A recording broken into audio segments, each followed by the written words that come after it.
O lugar da mulher no lar. As mulheres idosas entre os cristãos devem ensinar as mulheres jovens a serem prudentes, a amarem seus maridos, a amarem os seus filhos, a serem moderadas, castas, que governem bem a casa, bondosas, sujeitas a seus maridos, para que a palavra de Deus não seja blasfemada. Tito capítulo 2, verso 4 e 5. O apóstolo Paulo havia instituído Tito a ensinar os idosos, as mulheres idosas e os jovens o que lhes convém fazer, a fim de que todos juntos pudessem mostrar sua fé cristã na vida cotidiana. Mas quando se tratava de ensinar as mulheres mais jovens, Tito devia deixar isso para as mulheres idosas. Tal instrução era oportuna, para que Tito fosse guardado do sutil perigo de uma atenção indevida às jovens. Que prejuízos resultaram entre os cristãos por homens, aparentemente com boas atenções, que tomaram um interesse especial no bem-estar espiritual das jovens. Até mesmo a solicitude para a salvação delas está cheia de grave perigo para os servos do Senhor. Há uma função exclusiva para as mulheres idosas, não na questão de ser muito idosa, mas mais velhas em contraste com as irmãs mais jovens, de aconselhar as jovens sobre como devem honrar a Deus na vida doméstica. A palavra de Deus pode ser blasfemada se mulheres cristãs não cumprem com as suas obrigações em suas próprias casas. O lugar próprio, então, para as mulheres casadas é o lar, pois elas devem ter cuidado da casa. Outra tradução diz: diligentes no trabalho caseiro. Porém, mulheres casadas hoje em dia superam as solteiras nos postos de trabalho que ocupam no mundo. É comum que mulheres jovens casadas permaneçam em seus trabalhos que tinham antes de se casar, ou que saiam e busquem pouco tempo depois do seu casamento. Esta não é uma coisa saudável para cristãs, porque não está de acordo com a palavra de Deus. As esposas cristãs têm a responsabilidade definitiva de serem diligentes no trabalho de sua casa e em atender os cuidados de seus maridos e filhos, caso os tenham. O mesmo apóstolo, escrevendo a Timóteo, disse que as mulheres casadas governem a casa e de não dar nenhuma ocasião ao adversário para maldizer. 1 Timóteo capítulo 5, verso 14. Embora o marido seja a cabeça da família, e como tal é responsável imediato ao Senhor pela conduta no lar, no entanto há um lugar em que a esposa é quem guia, no manejar da casa. Temos falado de maridos que descuidam de suas responsabilidades diante de Deus como cabeça na família. Mas por outro lado, ficamos sabendo de alguns maridos que ordenam o trabalho para a esposa na casa até nos menores detalhes. Isto também está fora de lugar. Há dois perigos característicos para a esposa que trabalha em algum emprego e deixa seu posto designado por Deus no lar. O primeiro deles é que perturba a ordem das posições relativas aos cônjuges. O marido perde o sentimento de seu dever como de prover as coisas necessárias para o lar, e por outro lado a esposa assume a posição do marido na manutenção da casa. Isso não promove uma ordem piedosa. O segundo risco é que as rendas adicionais da esposa tendem a elevar o nível econômico da família acima do que só o trabalho do marido poderia prover, e uma vez elevado será muito difícil reduzi-lo. E se mais tarde a esposa se vê obrigada a deixar seu emprego, frequentemente surgirão descontentamento e infelicidade. Algumas vezes há outro perigo que espreita as mulheres casadas que saem para trabalhar. É de suas associações morais e sociais.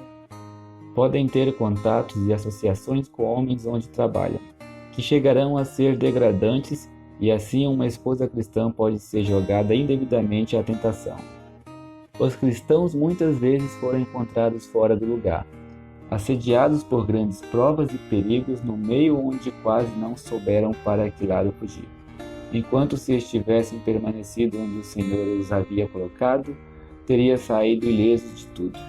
Abraão não estava preparado para a prova que encontrou no Egito com respeito à sua esposa, pois recorreu à mentira. Veja Gênesis capítulo 12, verso 10 ao 20. Mas porque encontrava-se no Egito, Deus o havia chamado a viver em Canaã.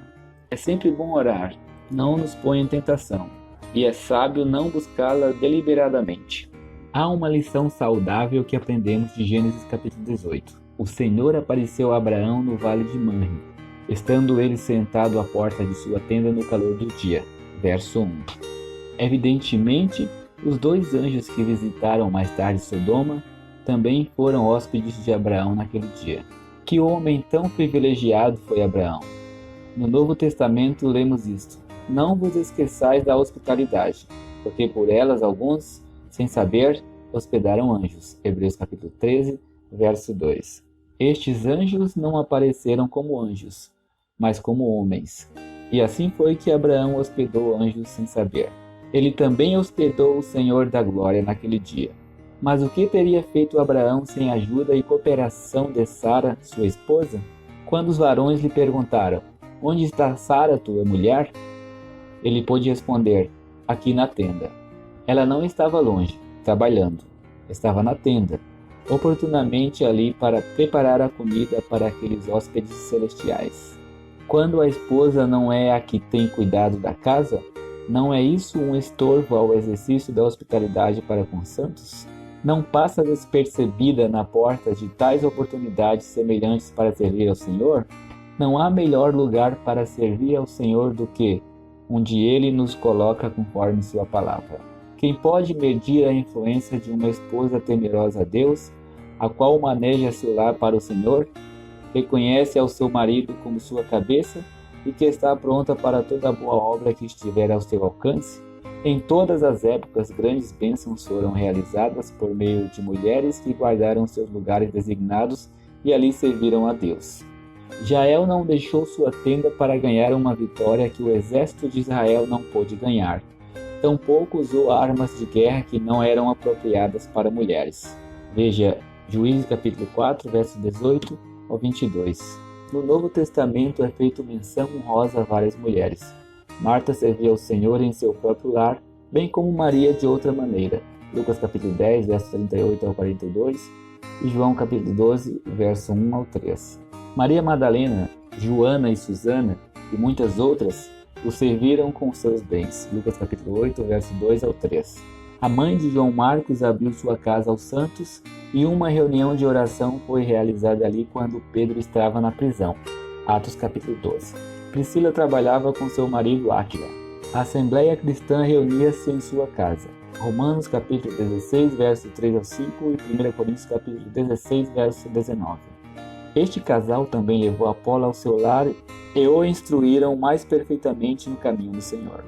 Febe ajudou a muitos, até mesmo Paulo. Romanos capítulo 16, verso 1 ao 2.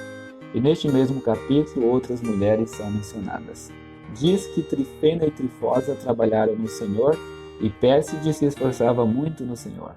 Como o fizeram, não nos é dito, mas sim sabemos que há um lugar para as mulheres no qual glorificam e servem ao Senhor sem tomar autoridade de homem ou falar na igreja, sendo-lhes proibidos estas duas coisas. 1 Timóteo capítulo 2, verso 12 e 1 Coríntios capítulo 14, verso 34. Enganosa é a beleza, e vã a formosura, mas a mulher que teme ao Senhor, essa será louvada. Provérbios capítulo 31, verso 30.